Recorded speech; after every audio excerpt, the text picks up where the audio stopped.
సాయి ఈరోజు నీకు ఒక మంచి కథ చెప్పనా. ఒక ఊరిలో ఒక బస్సు బయలుదేరింది. ఆ బస్సు నిండా ప్రయాణికులు ఉన్నారు.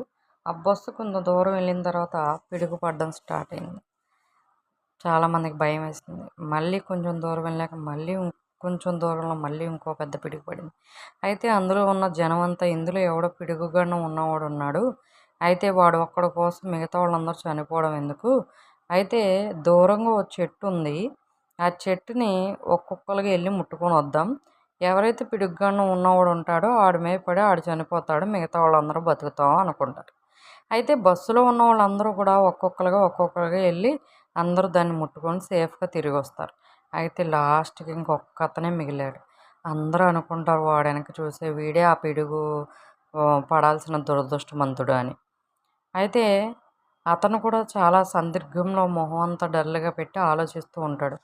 అయ్యో నేనేనా అని. సరే అని అలా డల్గా దిగి ఆ చెట్టు దగ్గరికి ముట్టుకోవడానికనే వెళ్తాడు అతడు. అతను అలా వెళ్ళి ఆ చెట్టుని ముట్టుకోగానే పిడుగు బస్సు మీద అమాంతంగా పడిపోయి బస్సులో ఉన్న ప్రయాణికులంతా చనిపోతారు. అయితే ఈ కథ వల్ల తెలుసుకున్న మోరల్ ఏంటో తెలుసా ఫ్రెండ్స్?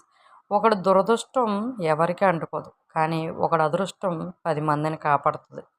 అవునంటారా కాదంటారా? కామెంట్ చేయండి. Thank you friends.